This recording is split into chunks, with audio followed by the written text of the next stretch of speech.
교과책에 밑줄 치는 네 남자와 함께하는 교과를 토의하는 시간 15분 교토시 시작합니다. 안녕하세요 성도 여러분. 오늘 제12과 바벨론에 임한 심판이라는 제목으로 함께 교과의 내용을 살펴보겠습니다. 먼저 기억절 말씀입니다. 또 내가 들으니 하늘로부터 다른 음성이 나서 이르되 내 백성아 거기서 나와 그의 죄에 참여하지 말고 그가 받을 재앙들을 받지 말라.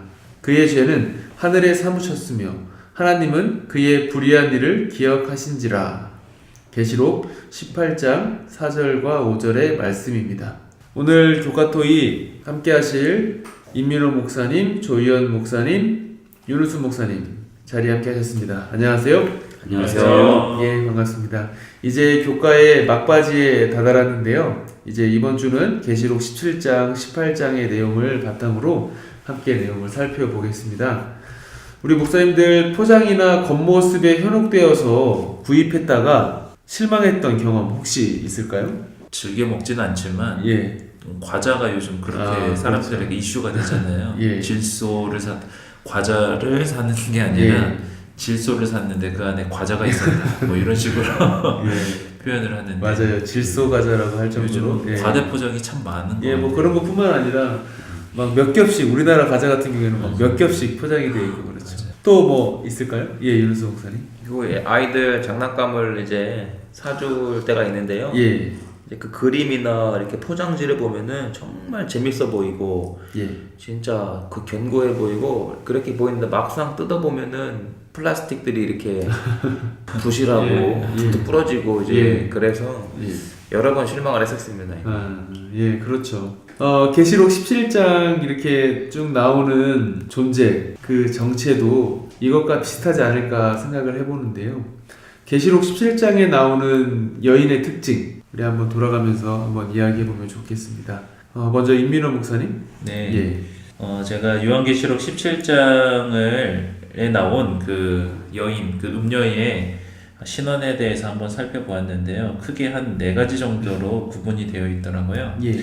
3절에 보면 7머리와 10뿔이 있고 온 몸에 하나님을 모독하는 이름이 가득한 그 붉은빛 짐승을 그 여인이 타고 있다라고 말을 하고 있고요. 예. 4절에 보면 자줏빛 붉은빛 옷을 입고 금과 보석과 진주로 꾸미고 손에 금잔을 가졌는데 가증한 물건과 그의 음행에 더러운 것들이 그 안에 가득하다라고 말을 하고 있습니다. 예. 겉으로 보기에는 깔끔하고 예. 좋은 모습이죠. 예.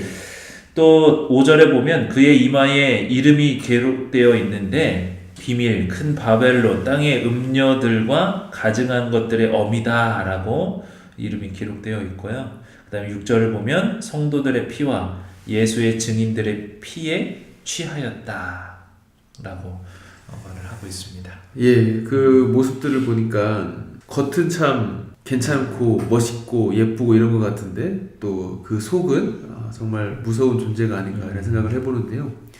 그렇다면 이 음녀의 의미가 무엇인지 또 살펴보겠습니다. 예, 윤우수 목사님. 예, 170페이지 교훈에 그 음녀의 상징적인 의미를 이렇게 정리를 해주고 있습니다.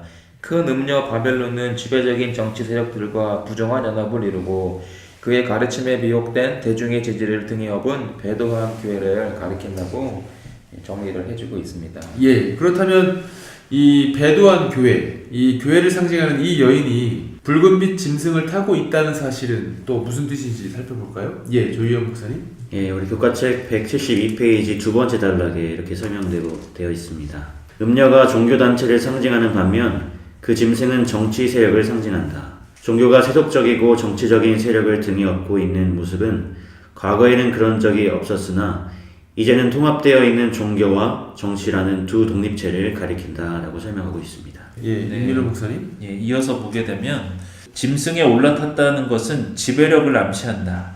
붉은빛 짐승을 탄 종말 시대의 종교 체제가 세속 세력과 정치 세력을 지배할 것이다 라고 말하면서 그 여인이 가진 그 힘에 대해서 잘 표현을 하고 있습니다. 예, 그리고 그 짐승에게 있는 7머리와 또 10뿔은 어떤 의미인지 살펴볼까요? 예, 윤우수 목사님.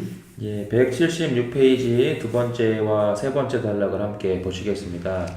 천산은 일곱 머리가 일곱 산이라고 설명한다. 어떤 주석가들은 이 산들이 로마 도성에 위치해 있는 일곱 언덕을 연상시킨다고 생각한다. 그러나 성경에서 산은 종종 세계 권력이나 제국을 상징한다. 따라서 일곱 산은 역사적으로 세상을 연속적으로 지배했던 일곱 개의 대제국을 상징한다고 의미를 설명해주고 있네요. 예, 그리고요.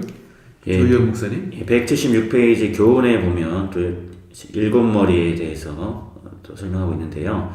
짐승의 일곱 머리는 세상을 지배하고 하나님의 백성을 괴롭혔던 일곱 제국을 상징하며 그들 중에 다시 세상에 나타날 여덟째 제국은 교황권을 가리킨다. 예, 그리고요. 임민우 목사님. 네. 178쪽 두 번째에 보면 그 열불에 대한 신원에 대해서 그 의미에 대해서 또 설명을 하고 있습니다. 열왕의 정체에 대하여 다양한 해석이 제시되었다. 그러나 계시록은 그들이 누구인지 말하지 않는다. 우리가 성경에서 유추할 수 있는 것은 그들이 종말 직전에 나타나서 음녀를 지원하다가 멀지 않아 사라질 정치적인 동맹이라는 것이다. 예. 이렇게 바벨론이 멸망하기 전에 많은 물, 곧 대중의 지지를 받았다는 것은 또 우리에게 무엇을 시사하는지 또 살펴보겠습니다. 예, 윤우수 목사님. 네, 170페이지 다섯 번째 단락의 설명을 읽어보겠습니다. 음녀 바벨론과 부정한 관계를 맺는 두 번째 무리는 땅의 거주자들, 곧 지배를 받는 대중이다. 첫 번째 무리는 정치 세력이고 이미 이번 질문에서 소개를 드렸죠. 이어서 그들은 바벨론의 음란한 포도주에 영적으로 취한다. 지배적인 정치 세력들과 달리 일반 대중은 바벨론의 거짓 가르침과 행습에 도취되어서 바벨론이 자신들을 보호해 줄 것이라고 믿도록 기만을 당한다. 신실한 남은 백성을 제외하고 온 세상이 바벨론의 미혹을 당할 것이다. 라고 설명을 소개해 드립니다.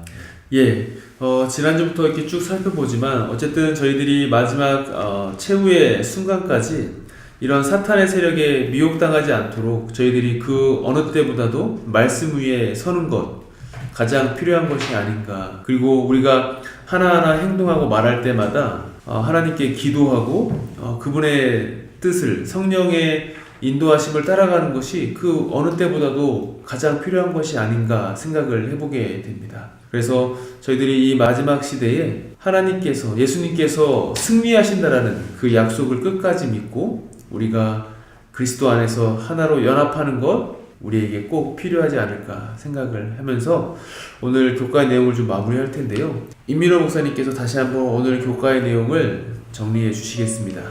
네.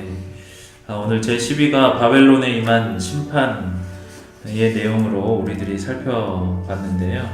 저는 이번 과의 키워드를 바벨론과 거짓 가르침 그리고 하나님의 호소라고 생각을 했습니다. 여기에 나타난 음녀 그 여인의 모습이 정말 우리들이 보기에도 참 매혹적이고 참 매력적인 그런 모습이다라고 우리들이 볼 수 있는데 사실 세상에 많은 사람들이 그러한 세력을 두고 매력적인 그들의 모습을 보고 미혹되는 일들이 참 많이 있습니다. 그들의 거짓 가르침이 참 가르침이라 오해를 하고 그들을 맹신하고 따르는 그런 모습들이 많이 있어요. 네, 하지만 분명한 것은 하나님께서 그들로부터 나오라고 우리의 삶에 요청하시고 호소하시고 우리의 삶을 붙들고 계시다라는 것입니다. 그들이 그러한 권력을 가지고 정치 세력 위에 있는 모습이 얼핏 보면 많은 사람들에게 존경을 받을 수도 있고 부러워할 만한 모습일 수도 있지만 성경에서는 그런 것들에 대해서 절대 지지하지 않고 있음을 우리들이 알게 됩니다. 그것으로부터 우리가 벗어나고 또 멀리하고 우리는 하나님이라는 그 믿음 안에서 살아가는 그러한 백성들이 되어야 함을 이번 교과를 통해서 우리들이 알게 됩니다. 예, 감사합니다. 이상으로 오늘 제12과 바벨론에 임한 심판 교과의 내용을 마무리하도록 하겠습니다. 저희 교토시는 다음 주에도 가장 쉬운 교과 토의이 되도록 최선을 다하겠습니다. 고맙습니다.